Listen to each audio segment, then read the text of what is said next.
hello, and I'm the host of Play the Boombox, and today we got a very special guest, Houston's own South Park. Paying all these bills, got a female daughter. Grind so hard cause tomorrow ain't promised. Try to trick me off the street, but her mama's done recovering. Yeah, so I had a rose bubbling, had a hoes waiting for me cause the streets waiting on me.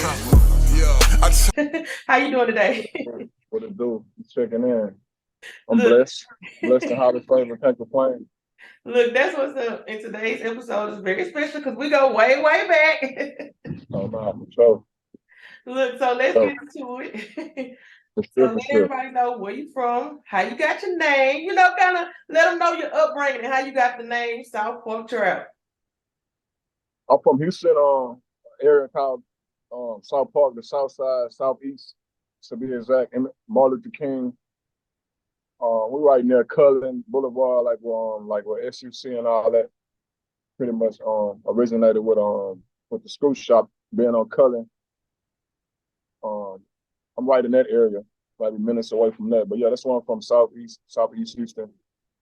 My name comes from just me from early. I was just being in the streets. I guess just doing the activities, just doing what I was doing, being younger. Just being in the streets heavy. So one of my homeboys was like, "Man, we're gonna call you Trap." Yeah, and we just ran with it. He kept with it, and I was like, it just really made sense. Okay. And, I guess that's pretty self-explanatory. We started off with Trap, and then that's when everybody came with and then I think that's when Instagram really popped off, and all my homeboys was like putting South Park in front of their names. And then so I gravitated to that, and I just threw the Trap on behind the South Park and made a South Park Trap, and been running with it ever since. Okay. So how did you get your start in music, and what even inspired you? What made you want to even rap in the first place? Really, I think we used to always be at the my homie Pug over there on Reed Road. He had like a little studio by the car wash.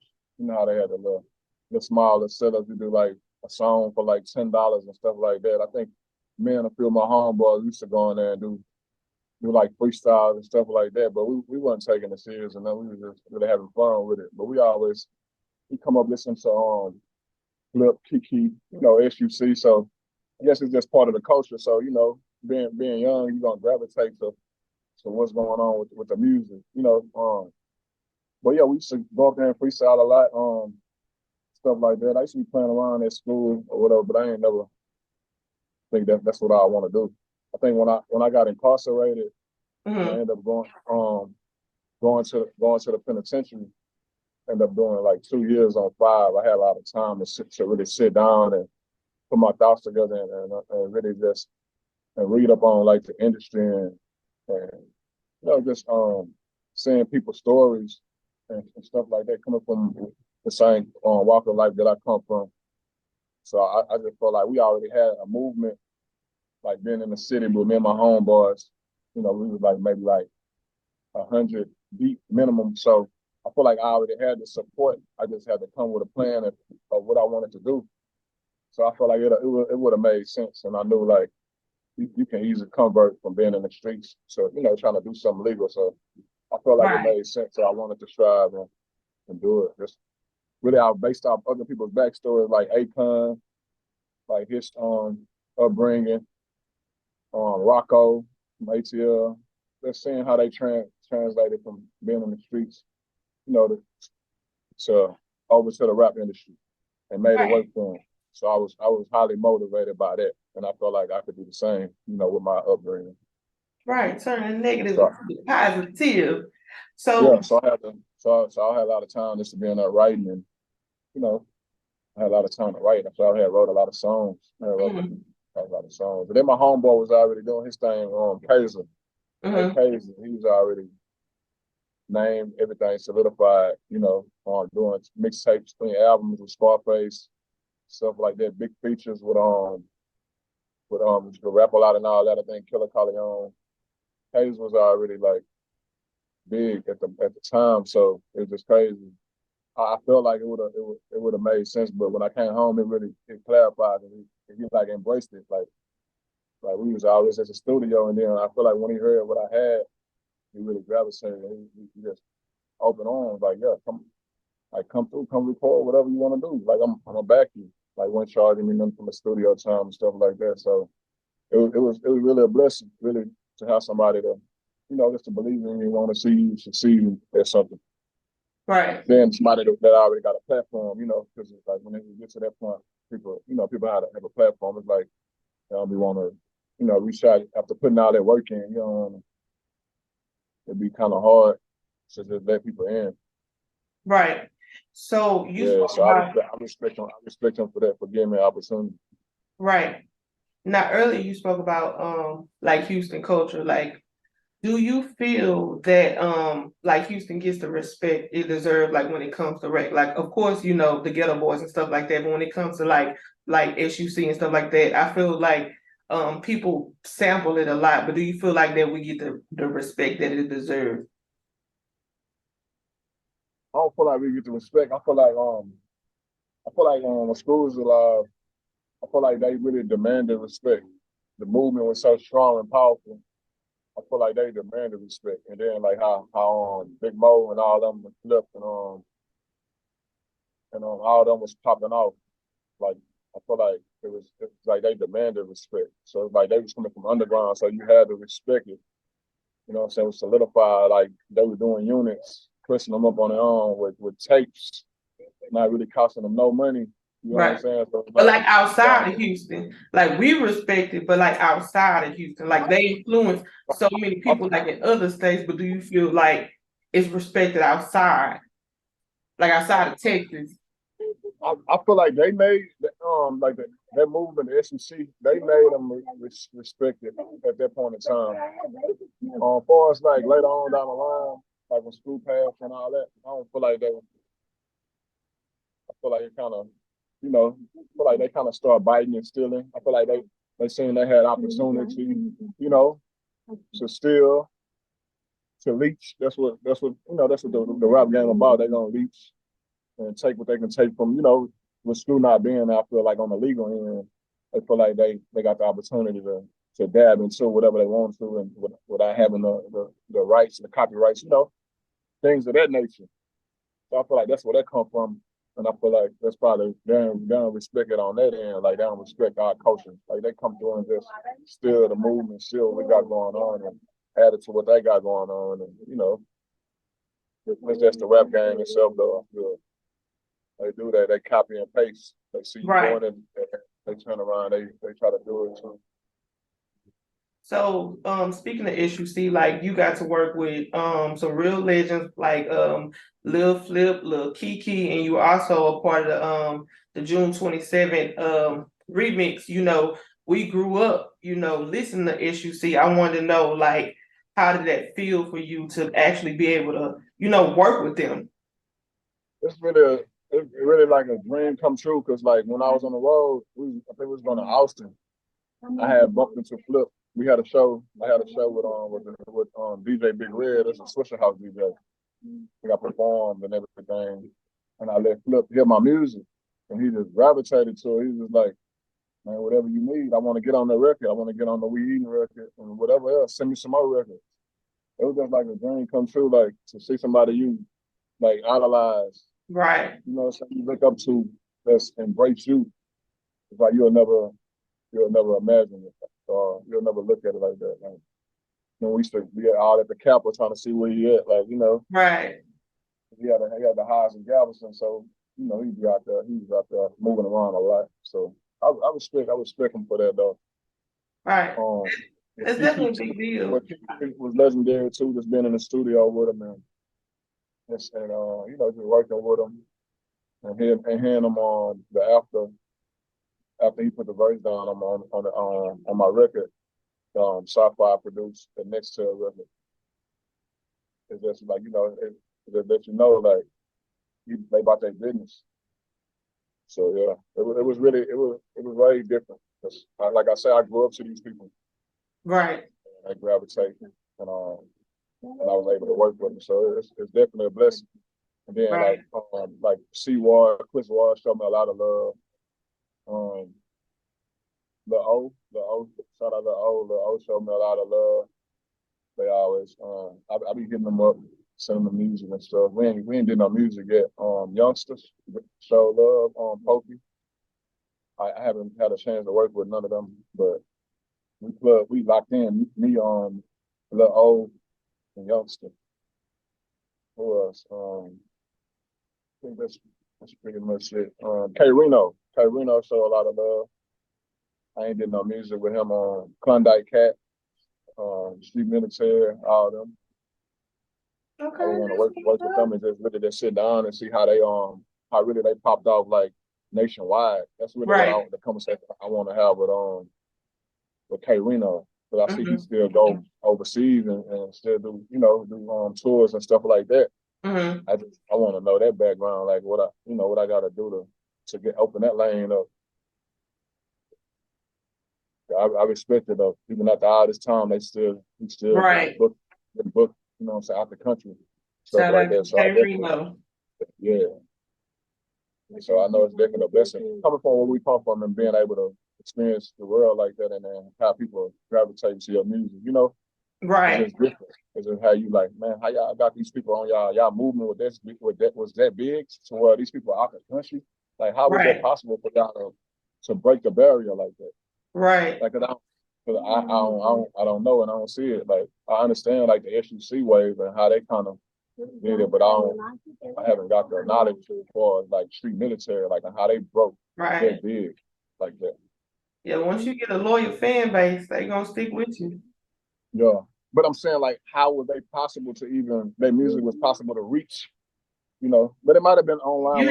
You have some artists, MySpace and all that. I don't yeah, really know. you have what I've noticed, like even some people that I'm fans of, they may not sell out like arenas like certain artists in the US, but they have fan base, they can travel overseas and they have fans that come see them in another country, but they can't sell out in the US. That's a blessing. When I be saying that, I be like, man, that's huge. So it's possible. I definitely want to experience that though. You know, you will. You can and you will. Keep up the good work. Oh no, for sure. So I want to know what gives Southport Track inspiration. Like, is it like what makes you want to create? Like, is it everyday life situations? You know what I'm saying? Like, do you have those moments, where you ever feel depleted creatively? Like, I know I have moments where like sometimes where I'm like, I get stuck, where I'm like, I just can't, you know what I'm saying? I'm not feeling inspired. I just had a dark moment, like with my situation with me, going through my tragic situation with being shot or whatever, like, having to go through rehabilitation and still coming out of that motivated to create, to do music and all that and trying to roll my music out and roll the singles out and put a project together. And they're still feeling like not complete, like as far as like not being on the same page with my team and they feeling like we need to keep, it's just I'm just like, man, I be just ready to go. Like, but it's just like, I don't know. It's kind of get dark because you're like, damn, what they want from me, like, like I sacrifice, I do everything I gotta do for the crowd, to keep everything going. So it kind of got dark for me, and then I'm independent, like, so I don't have no label behind, label backing me, like everything in-house, me and my team. So it kind of get hard, like, so you have to, sometimes you got to sit back and you got to regroup. And I feel like I just went through that, like, maybe like for a year, just, I throw a little few snippets out there or video or something, but I really wasn't in the space, like, wasn't in the musical space. Like, so I didn't want to, sometimes I didn't even want to hear the music, like, like, man, like, you'll be stuck, like.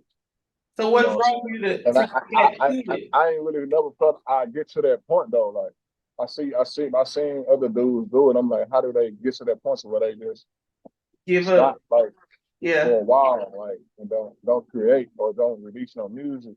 But I get it. It get dark. Like you say, like, how do you stay motivated? Like during those times. I definitely can relate and understand that. Like it can definitely get like that. And you definitely got to pull from somewhere and, get back to it. I really just kept, I really kept fake like in my head. Like, man, I know it's gonna come back. It's gonna become a time to where I'm gonna be able to create again and roll out my music. And I feel like just here recently, I had one of those moments like, man, they need you. Like, you know, the people depending on you, they want you to create. They want you to drop the music. So I feel like I kind of got the fuel back that I needed to go full throttle and, you know, go and drive with my music. Did you feel like that experience made you want to express more, express differently because you experienced something different in your life, like something more tragic Oh or yeah, definitely the music. Definitely, I feel like got more of a story behind it, more real, more. I'm more open. It's like I'm not. I don't feel like I'm holding them back. I'm just like whatever. Like I'm just like I ain't got nothing to hide. Like I'm expressing everything. Like I don't care how nobody feel about it. Like I'm you know, like I'm throwing everything on the line. Like, and I feel like that's why I'm gonna win it because I'm being all the way honest and I'm not right, you caring. being transparent. Yeah, I'm not caring about the critique and how you feel. Like I can tell you my story and really open it up to you and you can really see my life and know my life. I feel like that's the Right, point where I'm at right now. I ain't got nothing to hide to the viewers or the fans. Like I want to express everything. You can see how I'm living. You can see everything. You can know everything I went through or how it happened or when it happened or where it happened. Like that's where I'm at right now. And I feel like it's paying off more. Just being able to be open like that and having to experience something just and kind of bring that hunger out. right. Yeah. So live from the trap too. Is this the latest project you're working on? Yeah, we've been really creating it since the first Live from the Trap project release, but it's just been really just working with different producers and Mhm. just trying to build my catalogs. I got my boy Bill's the producer. I got Sapphire. We've been working with him since Live from the Trap one. I got my boy Young Buddha, who was got another cat I just met on the road, Lit Boy. He's pretty dope. He's doing a lot of making a lot of noise right now. What other producers we get on right now? TA, you know, TA home base. It's just really just getting in with these different producers and just trying to create the records and I'm just like really like based on like the recent projects I done dropped, I wanna, you know, just add series to them, even if I don't drop Live from the Trap 2 here. Mhm. I wanna come with no investors needed or come with another slogan that I've been saying, you know, just to make it make sense. But right now I'm just gonna keep rolling these singles out till I feel like it's time. I ain't So putting no it's date time. on it. So what's so different about this one? Why you taking your time with this Build one? momentum. No, my team just feel like the impact of how that tape was, it's like you gotta match it or you gotta, you know, Because that is my favorite. yeah, you gotta surpass it because it'd be hard. Because it's hard, like to come fresh, you know, fresh with your first project and try to, Right, yeah, and try to compare it to something else. It's gonna right. be hard. So we just still cooking up. It's hard to compare. It's hard to just say, hey, we're gonna name this one Live from the Trap too. When you got DJ Scream hosting the person, when you got all these platinum producer records on here, you know, we got all these big records we dropped and we did it as a mixtape first and then dropped it as a project. So it's a lot to live up behind. You gotta, you know, and I understand that. So I'm just saying right now it's more of a single game. Like you drop the single just to get the gravitation and get the people paying attention to what you got going on. So that's where we at right now, just rolling these singles out, these videos, Right. I things think of that I nature. definitely understand that. I miss the throwback way when people took their time, with their music, because that's what make it last. Everybody's such in a rush these days, and it's like after a few weeks you don't want to hear them out. So And I that's what understand my it. team be preaching though. Like they in the rush to do nothing. Like Right, let's create the music, you know, just keep creating, just keep building the records. Like it ain't gonna be like a gumbo, a mixture of different producers, different sounds, right. things of that nature.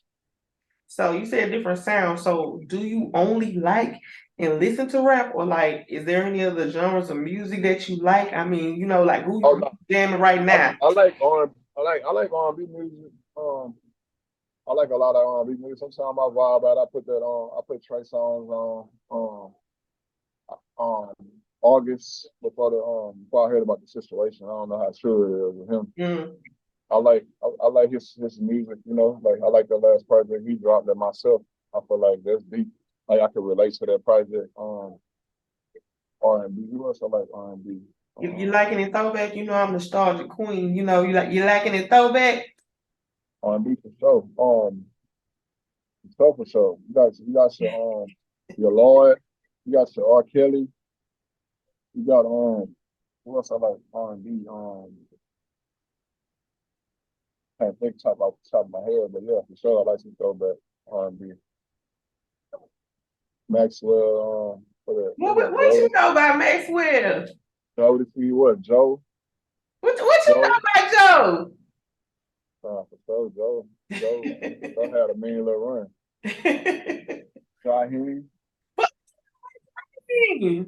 Yeah, Jaheim. Okay. Jaheim, you got Pretty Ricky. You got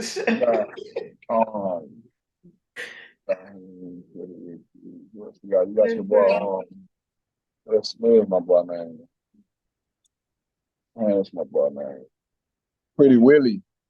What you know about Pretty Willie? Yeah. That boy, he had a few hard records. That's the MySpace days. Well, even before that was like high school. Nah, that's Pretty Willie. That was like F actions. Oh no, for sure. But anyway, give me your top 5 that are alive. Your top 5 favorite rappers. 5 dead alive. You gotta go with I guess you gotta go with Pop, number one. Okay, because you know I'm about the same. The music, the bodies, the way he released like so much content and so much in a short time. I guess go off the history of rap, you gotta go Pop, you gotta go Biggie, Okay. you gotta go Jay-Z, Okay. you gotta go Scarface. Okay. You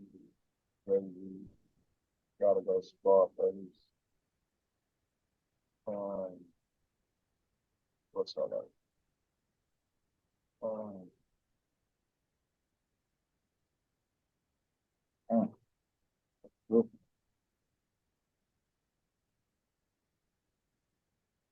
I think as far as like lyrics and things of that nature, I think I go with Jadakiss probably. Okay. And it's yours. It ain't gotta be like Oh damn, I ain't say no. you know yours, not like in general, No. just yours. Like Yeah. you jam, you know the catalog, your fave. Yeah, I probably go with Jada. Okay. Probably go with Jada. I think that's 4. You said 4. Did you? Four? You said Pac, Biggie, you said Jay-Z and Jadakiss. No, you said Scarface. Oh, that's 5. Yeah. Okay. All right, I'm proud of you. Yeah. So I'm proud. All right. So, is there anything you want to pursue like outside of music? I mean, it can even be outside entertainment. I want to get some fashion stuff on modeling going if possible. Some workout like just workout apparel. I want to get all that going things with that nation added to my brand. Okay. Maybe a little acting to it, you know. Okay. If it's all in my lap or things of that nature. Okay, I can see that. So, like, what overall impact, like, do you want to have with your music? Like, what legacy, like, do you want to leave with your brand? Like, when it's all said and done. When it's all said and done, I just want to know, like, I laid it all out. Like, I put everything on the floor. Like LeBron said, he left everything on the floor. Like, you know, I want everybody, the parents, you know, like, you know, this. I gave them me. I gave them everything. Gave my life, my story. You know what I'm saying? I did my best to create it, and just to express myself and be able to express for the rest of the people in the world. that have been through something or that can relate to it. I want them to know. I want them to know I was a real one. You know, like I wasn't just the normal artist. You know But what I'm saying? I'm what one of them. impact you want to I can have? relate. I can relate to them. Like I'm, you know, I can relate to them. That's what I want them to. I want them to know, and I want them to feel like. Okay, that's real. So I play the boombox, you know. We all about a little fun. So I just want to test your 90s knowledge today. We ain't gonna do too much damage. Yeah, you say. Repeat that last statement. I hear you. I said we gonna test your 90s knowledge today. Oh, okay. I ain't gonna do nothing too crazy. That's a bit. So you ready? Yeah, let's get it. Okay, it's just 5 questions. Okay, so the first one is from Martin. What floor did Bruh Man live on? Good fifth floor. From In from the fifth floor. Friday, Huh? in Friday, who did Smokey owe money to? Big Worm. See? Name Smoking my shit. Name at least 2 Black-owned clothing brands from the 90s. Fubu. Nietzsche. Okay. I should have got a little harder on you. Name the 2 rappers that starred in the movie Belly. Movie Belly. Mm-hmm. Belly. Come on now, bro. I got it, but I can't. I'm thinking now. Belly. 2 rappers. I thought this was gonna be I don't know easy. why. I don't know why Belly 2 popping up in my head with Game, but Oh, that just um, that's the one you gonna remember. that's what I'm saying. Belly. You want to skip that one? Come back to it. Yeah, we come back to it. Okay, number 5. This one is multiple choice. Which movie had the characters Kane and O-Dog? Boys in the Hood, New Jack Kane City, and O-Dog. or Menace to Society? Menace to Society, for sure. Okay, so you got 4 out of 5. That's what you did. Yeah, Belly, I don't know who. DMX and Oz. Wow. You went to Belly too, really? I'm probably the only one gonna get that question wrong. That wasn't too bad. You got 4 out of 5. You got 4 out of 5. Right. So that wasn't too bad. That was cool. That wasn't too bad. But I really appreciate you chopping it up with me today. Y'all join us. Oh, no, I appreciate you, man, and giving me your time and giving me your platform. Let's go up. Right. We got the momentum. We got it. We got it going. We're gonna turn up. Let's go crazy. Right. Look, let everybody know where they can connect with you on your socials, where they can stream your music, all that. At South Park Trap on every platform. We got a Facebook, Instagram, Twitter. All my music on all platforms. You can subscribe to my YouTube, subscribe to my Spotify, SoundCloud, wherever you stream your music at South Park Trap. I follow back, retweet it, share it. I appreciate all the love and support we here at the Boombox.